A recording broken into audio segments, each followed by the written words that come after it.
Hi, everybody, and welcome to Red Wings Rant, where tirades and impassioned pleas for your Detroit Red Wings. They finally have a home, and boy, oh boy, do they need it. Welcome to Red Wings Rant, where the tirades and impassioned pleas will be aplenty today, because we learned that this season wasn't a playoff season. We were told, same as last year, that we don't need to make the playoffs this year. We've got enough in the room to get done. And yeah, if you wanted it any other way, well, you know what? There's a bunch of other franchises in the NHL that you can tie your wagon to, a bunch of other horses you can tie your wagon to, and see if they can lead you to the promised land. But for right now, Mike, the Red Wings are not one of those horses. And yeah, it's been a wild week. If you are a Red Wings fan and were expecting to have good feelings at the end of the year about your franchise. Now, Matt, I don't know what you're talking about. The Red Wings have been a bunch of horses' asses for about 6 games now, so I think it's definitely a horse. Oh no! I hadn't seen the name of this episode. Are we cooked? At least we got that goonish smile to get us through this game. So yeah, I saw that picture and I was like, that's it. That's our photo. We're keeping all right as good of vibes on the ice to try and improve the crooked and sideways show topic. Speaking of sideways, Performance Art saying we can make it with a hot goalie. Well, Performance Art, get ready, buddy. The Mrazek homecoming begins tonight. The revenge tour. I can't wait. Yeah, I like Performance Art. Was like, that's all we need. So we won't.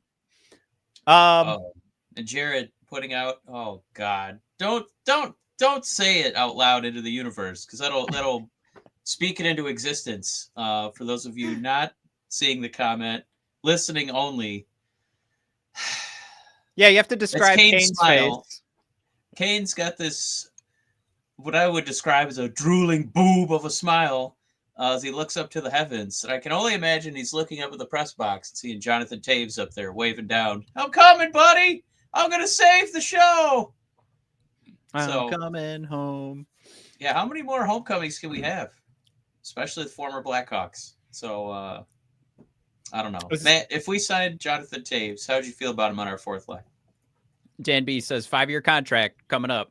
Is he more of a negative impact as our fourth center than Justin Hall is as our sixth defenseman? Oh, that's a great question.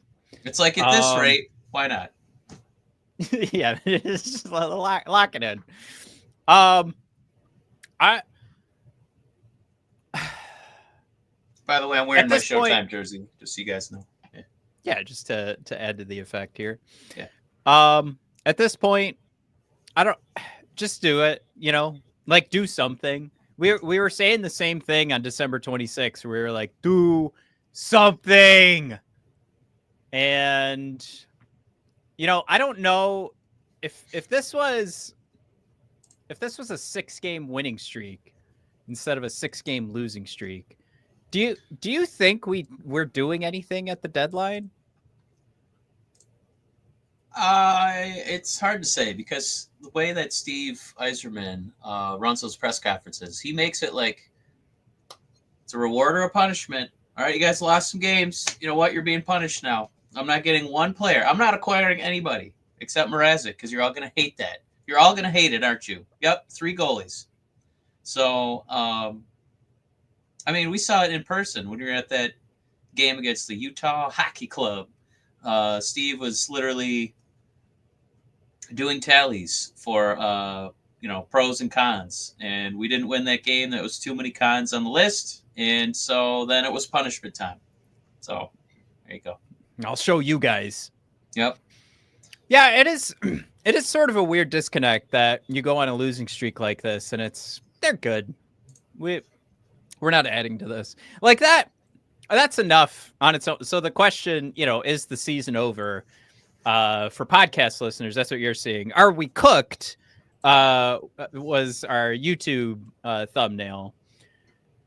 Again, I think we could all take a chance, take a stab at answering this question. Now, statistically, are we cooked?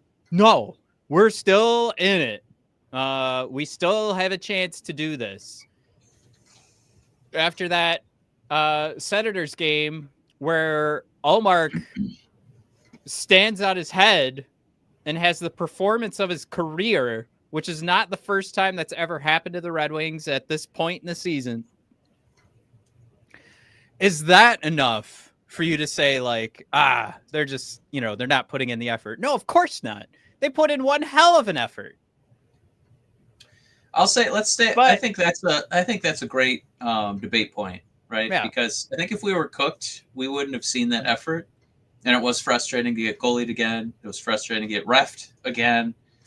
But the way this losing streak just keeps building, I really thought that they were just going to hang it up.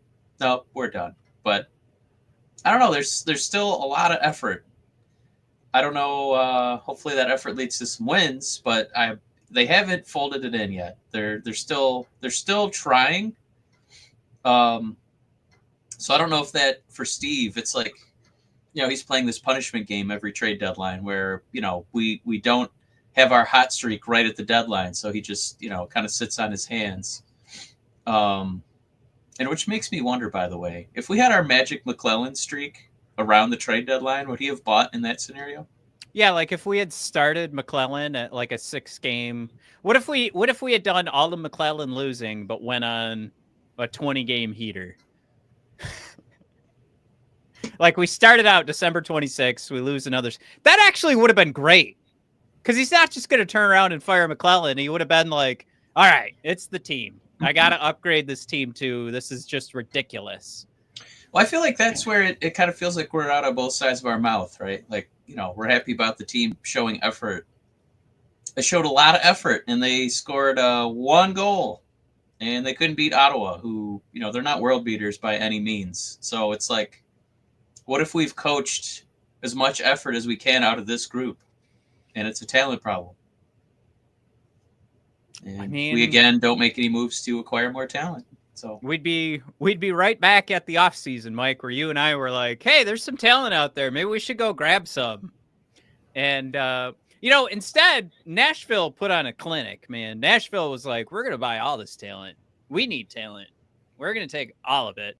And then they just completely fucked it up. Like it felt like there was no planning now in hindsight. But you didn't have to sign 12 guys like Nashville did. You could have brought in one guy and brought in a little extra scoring talent. And, that could have been trade. That could have been taking a risky move on somebody. We had some opportunities for trades all season. Mike, we saw the New York Rangers pick up JT Miller earlier this season. Where are they at in the standings? Oh, that's right. They are outside of the wild card right now. They gave it a go. And we're going to talk too about Eric Tulsky and the Carolina Hurricanes and, what it means to be a GM and to try and find some wins as opposed to whatever Steve's doing. So this is clearly going to be an episode where we vent some frustration. We do have to wrap up at 7:30. So we've got a hard out at 7:30 so we can all watch the Buffalo Sabres game. But the reality is right now, Mike, when you look at the standings, Mike, if you wanted to catch the Ottawa Senators, you've got to get past Boston, New York, Montreal, and Columbus. Mike, if you're on your way to catching the Buffalo Sabres, you are closer to the Sabres at this point in the season than you are to the Ottawa Senators. Mike, Ottawa Senators have that first wild card spot as of March 12th. This, of course, is before the Buffalo Sabres game, like I mentioned, 7:04 p.m. You're 10 points away from the Buffalo Sabres, Mike. Buffalo Mike could make this. They could get 2 points tonight, be at 58 points. Right? We're 8 points away from them. 7 points away from Ottawa, Mike. We're going to be right smack dab in the middle of all of the nobodies that have no shot at winning the cup this year. So maybe Steve made the right choice in not doing anything. But how many wrongs got us to this point?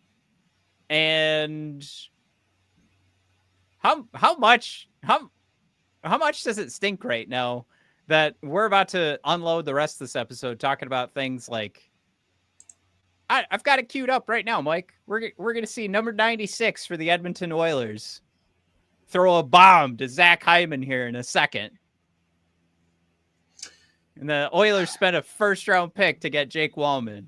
I'm gonna queue it up. Let's look at number 96 on the Edmonton Oilers here. Usually when you there's a Wallman trade, you have to include a pick. Shout out to Jared on that one. Why isn't this working? Yeah. Oh, what clip are you bringing up? Just the Wallman? So, I thought we could start the discussion here, but we should also hit the comments. But while I'm doing that, everybody, for all the podcast listeners, join us on YouTube. But YouTube viewers, and enjoy Jake Wallman right now with the puck, throwing a bomb in his first game as an Edmonton Oiler to Zach Hyman. Boom. Mike, can I ask you, is this a big game for Edmonton going up against the newly acquired Mikko Rantanen led Dallas Stars? Is this a big game for Edmonton? Did that play need to go in? Was that a hard fought moment there for the Edmonton Oilers to have to win a game like this? I'd say so. I'd say so. I don't know. I just feel so deflated. Matt, maybe I think the consensus of this group tonight is that, and most nights when we record these shows, is that it's frustrating that Steve didn't do something. He didn't find a way to make any trades. And I think last time we spoke, we talked about the Seth Jones trade and whether or not we would have done that, because we kind of needed a defenseman of that caliber. You were saving a little money because they were going to retain some salary. Looking at the moves that actually got approved by the league, were completed, what was the most feasible move that actually occurred that you think the Wings could have jumped in on?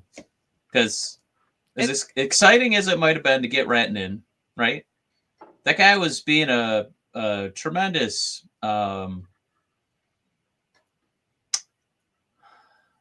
tremendously, I won't even call him a name. He was being tremendously patient and demanding of what he wanted. He only wanted to play for a couple specific teams, it sounds like, and he wanted to make a specific amount of dollars that he thought his worth was. So, like, if the most exciting move was Rantanen, would you have still tried to Carolina Hurricane your way into making that work? Because it doesn't sound like we probably were one of the teams that he wanted to play for. No, but I do like this quote. This is from an article. We're talking about Eric Tulsky here. If you prefer a GM who treads water for a decade with a mantra like, if you have time, use it, that's your prerogative. Give me more Eric Tulskys in hockey, in business, in politics. They're rare. Please take a moment to recognize how respectful Tulsky was of Rantanen throughout the entire saga too, all class. We have to mention that because, I don't know, something weird about what happened with Jake Wallman. And a week before he gets traded, he's posted on social media about how excited he is to be a Red Wing and to show everybody that he does belong as a first pair defenseman. But Tulsky's respectful going both ways. And he's like treating this as there's personal lives involved in this business. And what does he manage to do, Mike? He turned Martin Necas, who was not going to sign with Carolina, Jack Drury, a second and a fourth round pick, into Logan Stankoven, 2 first-round picks and 2 third-round picks. Tell me Carolina did not do good on this. Yeah, I'm not saying that. I guess I'm trying to play devil's advocate. I like the idea of even if you couldn't have retained the asset, you still have the asset to do something with it, and Yeah. that's why Carolina's GM, hit an absolute home run. Getting multiple firsts there and Stankoven. Well, So it's playing scared, right? It's like he bought when Mikko Rantanen's stock was low, and he sold when it was high. And he also kept in mind, like, I can go after some other assets with what I'm about to sell Rantanen with. Now there also is a story that Brock Besser was supposed to be a return on one of these first round picks, and Vancouver, in the time it took for the Rantanen deal to be approved, Vancouver got cold feet, which that would have been insane to like turn around and say you got Stankoven and Besser, and you ended up getting rid of Martin Necas and Jack Drury. Like what an upgrade, especially on the draft picks too, are an upgrade over what the draft picks you gave up. But yeah. I think it goes back to the conversation we had in the last episode, where we talked about a GM being aggressive at the right time and in the right place of what their business is, because it is scouting, it's drafting on the amateur level, and then it's signing, trading, and scouting on the pro level. And it just feels like we have been aggressive in all the wrong ways. And we talked about it again in that last episode, which was about bringing up the free agents that get signed on day one. And it's like, well, Steve, hold up, bro. Like, let's think about this. It's trading Jake Wallman, who, like we'll back up the slides here. Why not? What did Jake Wallman walk away with? Dallas Stars at Edmonton Oilers. Mike, for all the podcast listeners, are you able to read this slide for who is the best performer in probably Edmonton's biggest game of the season? Can my sound effect be enough for you? Because it was the Wallman by a mile. Woo! God, we loved that guy too. Honestly, I wish we had some understanding of what did he do? Like pants Yzerplan on the way to the locker room or something? Right. Like he must have goosed Steve or goosed Lidstrom. I can't imagine what this guy did to have to get a pick attached to him to get traded. But here we are. Right, but that's it, right? Like there wasn't a world where Wallman stays on this team for an extra day so that we can try and get something. And then San Jose is collecting first round picks for him. I know we couldn't even get Anthony Davis for him. I mean, this was wild. But I did want to throw something out there for Dan. He did. Yeah, we got to start reading the comments. Those firsts are very low firsts, and I understand his concern because they're Dallas. But I do like that Carolina didn't trade for Dallas's 25-26 firsts. If we look at Dallas's like their cap sheet, 26 they start to empty out. It's almost completely wide open, and then by 28 they're going to have a lot of their best guys are going to be UFAs outside of Rantanen, on his mortgage deal. So it could conceivably still be Dallas on the way down, just because their cap sheet it's going to be like empty in those years. So I think it's just an interesting gamble to still get a couple of assets like that for him. But I do get your concern. It's just, I don't know. And maybe, Dan, you've been so conditioned by Steve to fetishize the first round pick. Like you see that one and you got to retain it. You can't move it unless you're, sending it to Ottawa for a guy who really hates it there and wants to play in Detroit, named DeBrincat.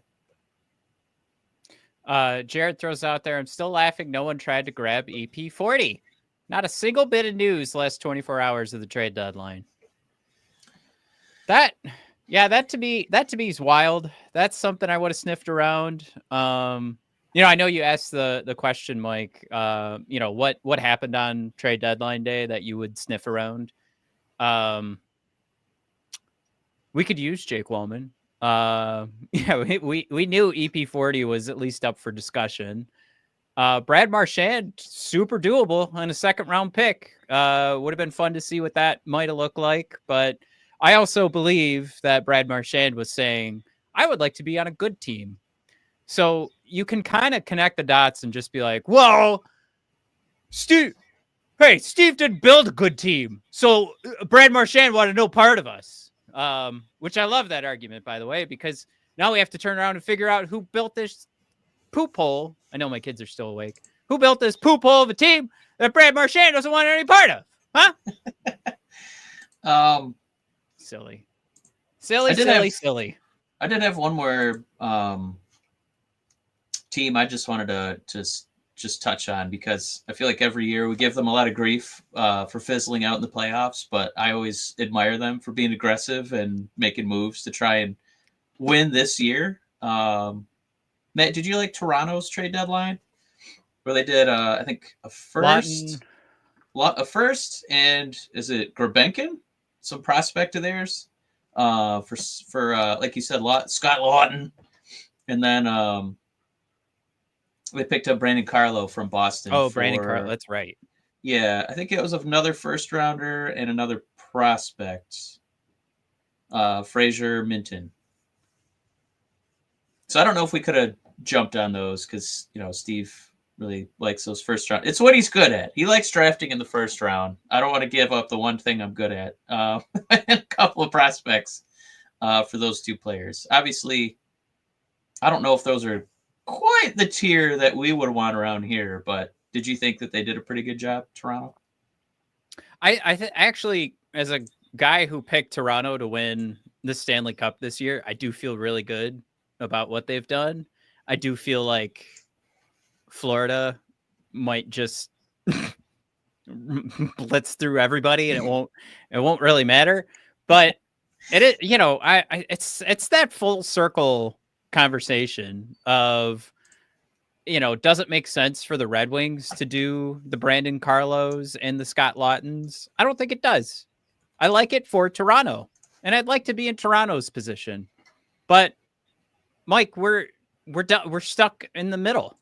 We're done. We are doomed to not get a good draft pick unless we get lucky. And we just aren't good enough to try and build at the trade deadline, like to go all in, because we don't have enough that anybody even wants it. So we have to give up major assets that put holes in our lineup, because those are the only things anybody wants. And I think draft capital is losing a little bit of its value. Can I just throw something out there? Just really bum me out. Yeah. It's the year of our Lord 2025, year of the monkey, I believe. And we really like Simon Edmondson, and he's probably going to be really good in like 3 years or something. I forgot we drafted him back in 2021. So these guys that Steve's excited about, we got to keep these first rounders next year and the year after. Like, we're not going to see those guys for like 4 or 5 years. Like, Edmondson's one of the best case scenarios, right? Mm-hmm. Yeah, a lot of teams want him. He's a top, we'll still call him a prospect. Where is Larkin going to be in 4 to 5 years? Oh, it's depressing. Well, another problem too is you've got all these no trade clauses and no move clauses. We could be on everybody's list of keep me away from that franchise. Yeah. Matt, your burner account is weighing in. Welcome, burner account Matt, saying Carolina does seem to have any problems finding talent, selecting lower in the draft. They've got some very good prospects waiting to crack the lineup. So yeah, as far as teams that I'm gonna, or are you saying Matt, Carolina doesn't? Yeah, that's what I assumed you were getting at there. As far as teams now, Matt, that I check in on because I like the way that their management team puts things together. Go ahead and add Carolina to that. Carolina, Toronto, and Matt, who's the king of the long-term injured reserve? I guess we'll give Tampa credit for exploiting that with Cooch a couple years ago. Yeah. And Las Vegas. So those are 4 teams that I wish the Red Wings could emulate, which we are not. Also, Ice Dew 10. I don't think we've seen him before. They do an Ice Dew. There's a few first-round picks I think Dan B dropped that were really didn't pan out. as far as this regime fetishizing the first round pick. Chalowski, Zadina, Rasmussen, Veleno were all first rounders, so it's not a guarantee. So maybe trade wishes and promises for guys who've proven it at the NHL level. And then Ice Stew, that's where I was coming back to, said it's a shame about Chalowski, though. I remember being really excited about his pep through the first blip of his career. Yeah, it is a bummer. Oh, and Jared breaking my heart, because I was looking at the UFAs coming up this summer, Matt, and he's saying Alec Martinez is a UFA this summer. He's 37. He's a Michigan boy. Perfect Yzerplan defenseman signing. And he's a former Blackhawk. He checks off all the boxes, Jared. Perfect. But I think you're going to highlight Corey. Yeah. Steve Yzerman's amateur scouting is probably his strongest suit, but the issue is Larkin and DeBrincat's primes are dwindling, and these picks are years away from making a difference on the team. Can we talk about this real quick? I'm not saying that all of these guys should get some time, but for this being his strong suit, should we have this many blank spaces? And we have a couple of guys with one game. Donovan Zabrango's not on our team. Was there a graphic you were trying to show us? Oh, yes. It sounded like you were describing a graphic, but I didn't see a graphic. All right, there we go. Cool. All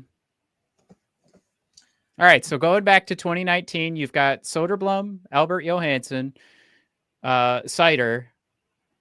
It's not a terrible draft in 2019, but Mike, it's 2025, and Albert's got 43 games. Soderblom's got 39. You go to 2020. Can I say too, before you move on from that year? What was it? 2019. 2019. And I outside of Mo, I mean, Albert's fine as a fourth defenseman. That's fine. But Elmer, I love you. That's still like a someday wish and promise. He doesn't look ready. He can't eat 20 minutes a game. He just gets annihilated on defense. Anybody kind of quick just skates right around the big redwood. It's like replaceable minutes, right? Yeah. Lucas Raymond. Yeah, bang. Nailed that one. Okay. Absolutely. Nailed it. Amazing pick. Easily right now the best pick from the 2020 draft. Sure. And then you got the rest of those guys. And Sabrango's not on your team anymore. Wallander, Niederbach, Cross Hannes, no NHL games played. Sabrango. Man, I don't even remember that 2 game. Oh, that wasn't for us, was it? No. Is this changing? No. There you go. Our boy got traded to our arch rival, Ottawa. Huge. Okay. How did we let him go? Mike, you did get a game. You got a game out of Carter Mazer. You got two shifts. 2 shifts. Yeah. 2 shifts out of Mazer. You got 60 minutes out of Sebastian Kosa. 85 games out of Edmondson. And then 60 from Marco Kasper, and then that's it. That's everything. Not ideal. All right, let's do one more older one here. What do we got? I think you had was it the Casper draft? Oh, yeah. If you guys are not us and you're part owl, you're enjoying reading all these names because this font is like size 6. Is that better? That is. That's much better. Of this. Get rid of that ad, Matt. No one wants to see Peter Lavalette. Get out of here, Peter. It won't go away. The rest, our next 2 drafts have nobody yet, which is fair. But guys, I just want you to like this narrative of and I don't think that's what Corey you're even saying, but this narrative of we can just hold tight, we're good. You can't even ice a hockey team with what we've drafted.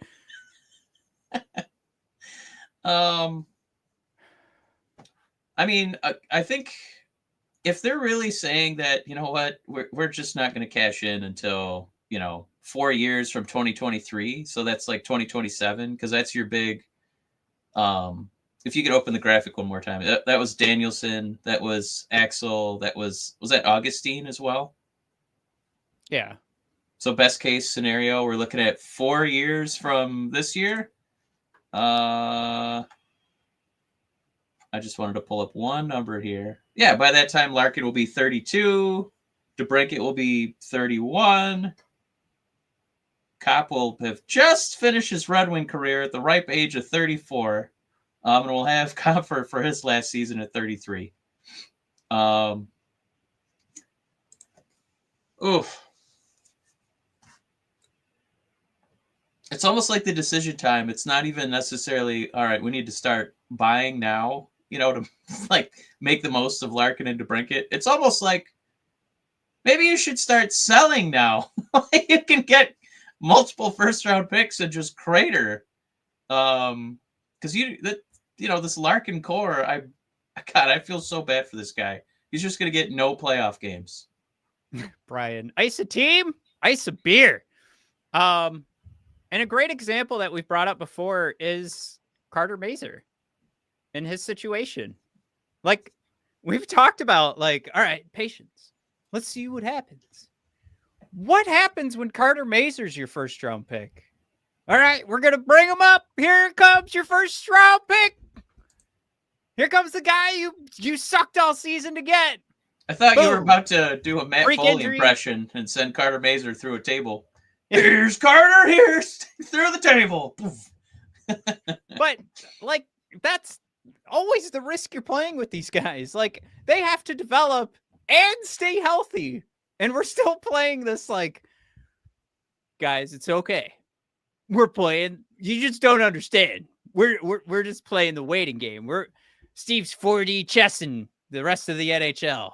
But I did want to come to this too. Was Sean Shapiro. Wonderful. One of the best articles I've ever read about the Yzerplan and Steve Yzerman. And he basically said, this isn't 4D chess. This is just a long game of checkers. And can we read this real quick? What's the gentleman's name? Sean Shapiro. Sean Shapiro. Talk about the Yzerplan. On social media, there seems to be two camps. One that has reached the boiling point. Hi, we're Red Wings Rant. Ready to give up. One that still wants to remind us what the lineup looked like in April of 2019 when Yzerman took over and how this is all part of the plan. The reality lies somewhere in the middle. This is Yzerman's team. It's been 5 full seasons since he took over. The opportunity to blame Ken Holland, in my view, ended about 2 years ago. It's okay to acknowledge the climb was steep, but once you've accepted the challenge, it's on to you to limit your stumbles. Steve has not been a great asset manager, and this element of his tenure has hurt his ability as a drafter. The Red Wings have consistently made bets on the wrong veteran players. Many have struggled to live up to contracts and taken away time from some of the prospects Yzerman drafted. It's become an annual tradition now around the trade deadline and in the summer. Fans calling for the Red Wings to part with a struggling veteran and the reality that no one else wants them. On top of that, when Yzerman was seemingly self-sabotaged, when Yzerman is seemingly self-sabotaged when he did have a viable piece. Whether you liked Jake Wallman or not, paying a second-round draft pick to get rid of him and watching him net a first-rounder just 10 months later has to hurt. Taking Gustafsson over Gostisbehere was a mistake, and the now annual 3-goalie carousel has become a ride that always seems to end with a disappointing result. Would you like to continue? That's not how the Wings are going to become a winning team. They aren't one big signing from the Magic formula, and there was no trade they could have made yesterday that would have turned them from mush middle to a legit contender. Yzerman isn't playing chess, he's playing checkers. Simple, boring checkers. It's a long game. Frustratingly long at times, where pieces move in and out. When you're playing checkers, promotion is possible. Kings can move back and forth, but you'll never be able to turn a pawn into a piece that can dominate the board by itself, like a queen in chess.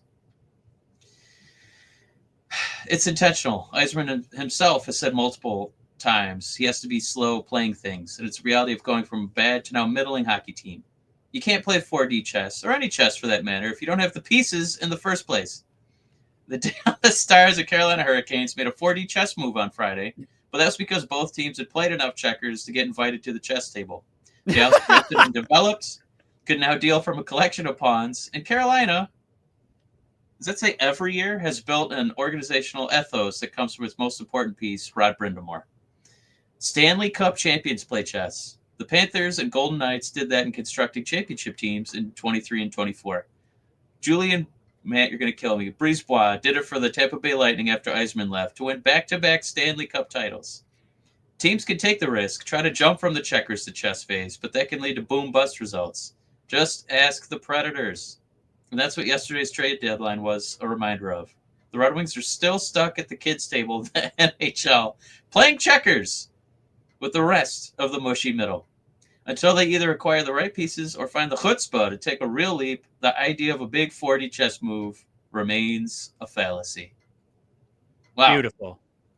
Mike, just real quick, that's at Shad Shapiro, and it's shapshotshockey.com is a Substack. I highly recommend. I immediately gave him money. I was like, write more. Here, take my money. This is, again, one of the best takes I think I've ever heard. And it's always, it's always good to hear somebody like put it in perspective for you when you've spent so long trying to say exactly this. And Sean just did it. He's like to me, a lot of the frustration, and I've pulled myself off of Twitter and X, and it does come from Steve and his decision making, but it also comes from half the fan base that is just all in for any move that's made. And it's frustrating to hear it, to read it, to go to battle. And you don't need to go to battle, I think, is Sean's point, but I think you need to acknowledge that this long game of checkers, like, we could do that, Mike. There's checker champions out there for sure, but it's not the same level of what a chess champion is. Movies have been written about chess champions, Mike. Multiple books. I'm reading Intermezzo right now. Wonderful book about chess. But it's about, there's so many like different things that go into playing chess that just don't come into play when it comes to playing checkers. And I think you've broadened the potential roster when it comes to playing checkers. And I think there's a conversation that Wings fans need to have internally. If they haven't come to this conclusion yet, that almost anybody could have done what Steve Yzerman's done so far. I think what kind of bums me out, like this mentioning of the Dallas Stars Carolina Hurricanes trade, it's something that we kind of talked about, like when we flirted with the EP40 idea. Because Carolina got to that point by trading Nietzsche's to Colorado. So they like had a piece to kind of get Rantanen to get to the point where they could trade for picks. And it's like for the Red Wings, maybe you're enamored of some prospects who haven't proven it yet. But other than that, you'd have to throw in DeBrincat. And it's like, yes, you could upgrade him, but it's like this team is so empty of talent. We don't have, like that article was saying, we don't have the pieces to like start making the trades. So it's just kind of a bummer that, you can't give up pawns to get queens. Yeah. And you start to, ask yourself who got us here. But it's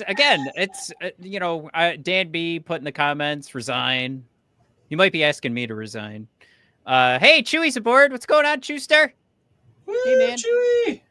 I think this, like, it has to be said, right? Like, I don't know if it's like calling for Steve's head, because at this point you're in pretty deep, or calling for his job. I don't want to kill Steve Yzerman. No. You're in pretty deep at this point, and he's kind of got we either are all in for this plan or we're not. So we got to kind of ride it. But I think it has to be acknowledged by a lot of folks that what Sean says here is correct. And I think the game that he's playing is a lesser than level of game. And we need to stop saying that he's some sort of genius and can get anybody out of anything, because immediately we attach excuses like, well, it's hard to run a hockey team. All right, cool. Apparently, because you can't pull yourself like there's nothing you could do to make your team better unless you just wait. So I just, yeah, it's a two-pronged frustration. One that has me wearing my silly Deadpool hockey jersey instead of a Wings jersey. Yeah. But it's also pulled me off Twitter. And not that I love being on Twitter, but I can't stand it now. It's the worst. It's I gotta ask I you hated guys. trade deadline day. Yeah, go for it. I'm gonna bring this example up because I think it's apropos. So with climate change, like 99% of scientists are like, there's not a debate, it's climate change. But there's, 1% will be like, it's a fallacy, it's fake. So then if you watch a debate show, right? Yeah. You watch a one-on-one debate and visually the optics are, it's a 50-50 debate. Okay. When you guys are on Twitter, is it really 50-50 of people supporting Steve versus people that are fed up? Or is it something related to the algorithm that the people who say, you know what, you guys need to calm down. You armchair lazy boy GMs are not Steve Yzerman. You don't know that this takes 7 to 8 to 9 decades before you can be a competitive team. So I'm just curious if it's the algorithm or is it really that split that people are still behind Yzerman when we miss the playoffs again?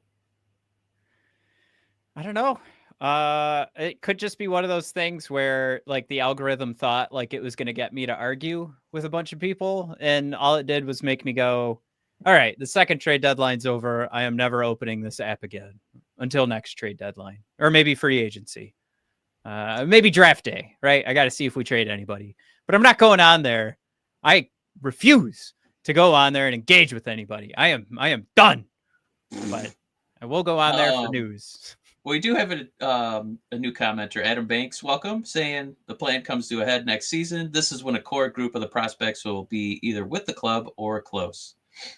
If no playoffs next season, changes will be made. Yeah, I don't know if that's, I'm hoping that it's probably still too early for Axel. I don't know if Danielson's going to be at that point. And my God, should one of our goalies finally make it, one of our prospects. Well, yeah, you just brought in Mrazek on a 2-year contract. And it seems like it might be pretty hard to move unless you're trading him to a bunch of dum-dums like we are. Oh, $4.5 million, welcome aboard. Sounds great. Every talking head and their brother was like, sure, go get a goalie. But why in God's name did you go get Peter Mrazek? That was everybody's take on this. Was like, no, you picked up the one guy nobody wants in the NHL right now. The lowest save percentage since Todd McClellan joined the Red Wings. Lowest save percentage across the NHL is Peter Mrazek's. Also, Ketzel saying ASP with one leg is better than 3 of our D-men. Not a lot of debate on that one. Yeah. Is there a world, Mike, where you would just go all in right now on the young guys and see if you can get some Detroit Tigers magic here in March? Because we saw a good amount of this group last year, and they couldn't do it. I know that we're very impatient, right? Because we've been so long without having a real competitive team. Don't you dare argue for patience right now. And we just need to buckle in and be patient, guys. No. It fascinates me that, they'll say stuff like, Kosa's got to learn how to win at the AHL level. So before he can learn to win at the NHL level. And it's like, I don't understand how those two experiences lend themselves to one another. You know what I mean? Yeah. You're not going to learn how to win at the NHL level until you're playing against NHL talent every night. And as a goaltender, it's like, what are we doing? The players are faster, the shots are harder. It's, a different game. There's actual fans in attendance. It's not, 8,000 people there just drinking craft beer from Grand Rapids. It's like, you're going to travel and probably, go to Winnipeg or, go to Toronto where there's 20,000 psychos watching their favorite thing and booing you and laughing at you if you dare to give up a goal. It's like, What are you really learning in the age? Like, okay, if it's an 18-year-old kid, fine, but it's, I don't know, Matt. We're impatient. We're feeling especially impatient right now. We're feeling especially fed up right now. But it just gets harder and harder to keep preaching patience. It's so difficult. And by the way, I love this, Ketzel. Mwah! Play these prospects to get them experience so they can be traded for good shit if necessary. Can I say, Ketzel, the thing that scares me the most, and I floated it out in a few past episodes, I'm just scared that Yzerman has come to the realization that the prospects aren't good enough, and he doesn't want to expose them in the NHL. That's the scariest thing for me. But then what does he do, right? Like, he's just going to hang on to them and just be like, no, they'll be good when they join us. Or is it development will fix everything? I don't know. I don't know how his mind works because we don't see eye to eye on a lot of things. Well, I'm going to be eye to eye with my TV here in a minute because we're going to play the Buffalo Sabres and the game starts, or it already started. Ketzel throws out there. So we might get a win. Ketzel throws out. Tonight is literally the last non-playoff team for the rest of the season. Well, you know what? We didn't play very well against non-playoff teams, so maybe we'll crank it up for real teams. So that means we're going to lose tonight. But in the coming games, we'll look good.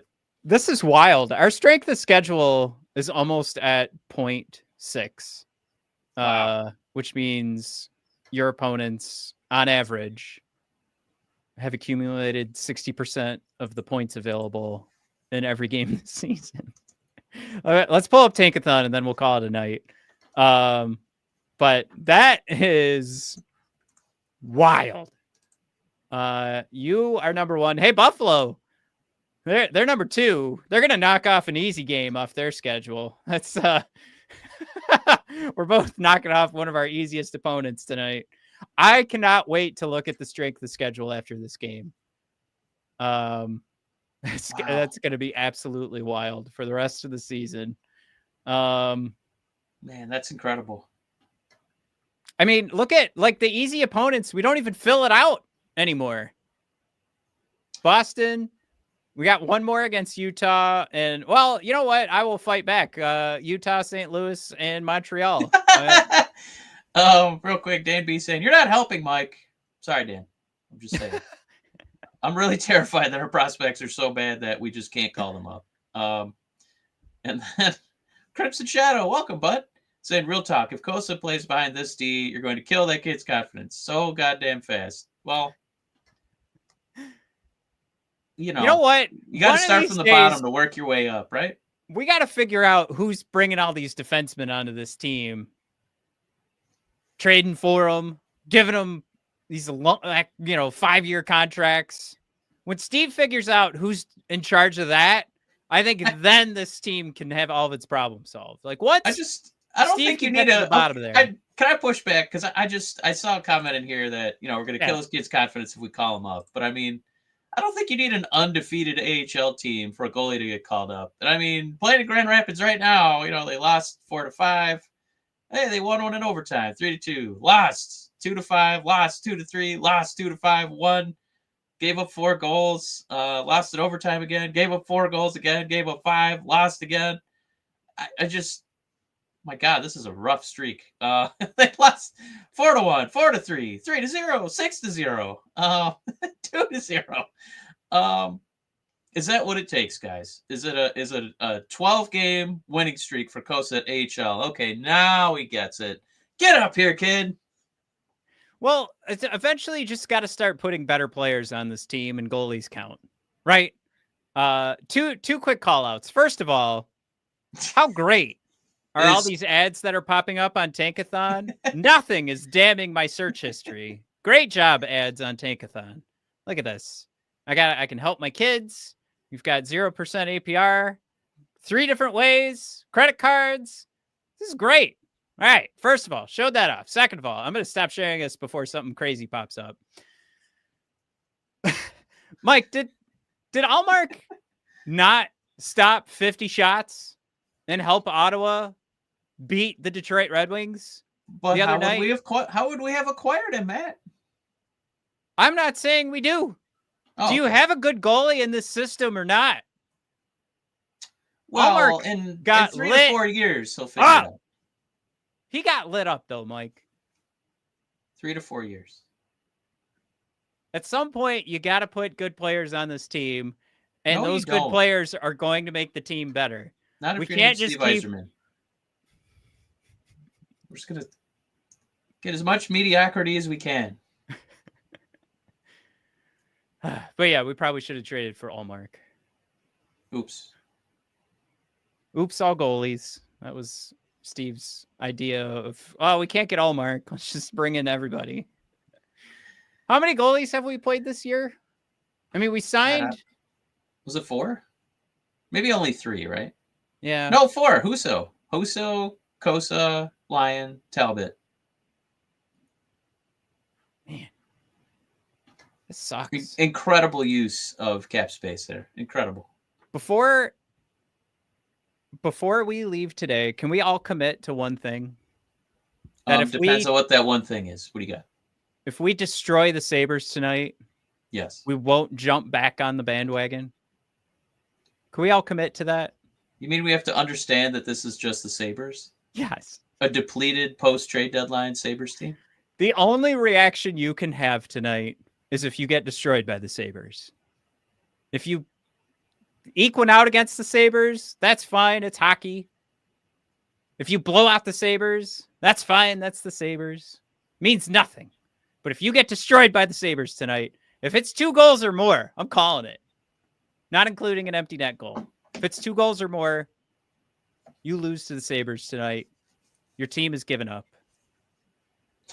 Dane B says, no, I'm done for the season.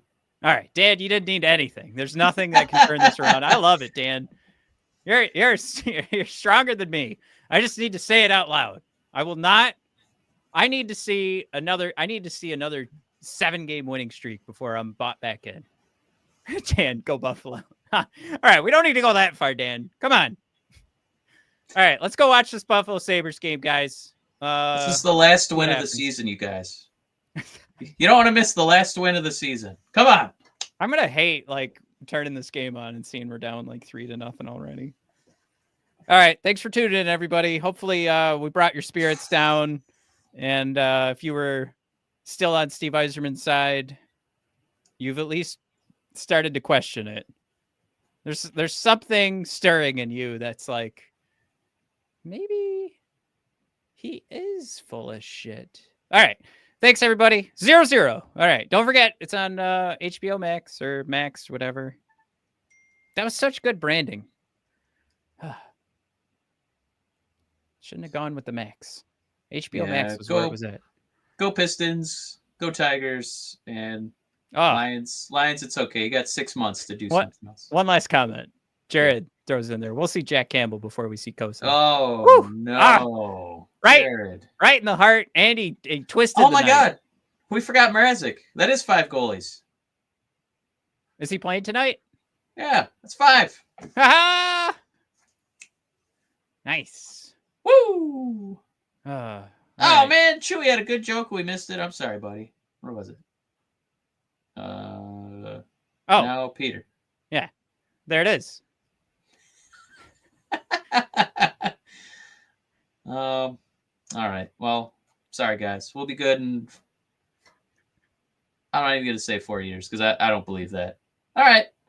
Well, have fun collecting bobbleheads. And you know what? Every time we have an episode where we either completely give up on the team or are all in, that's when the new streak begins. So look out for that winning streak. Here it comes, Mike. All right. See you guys.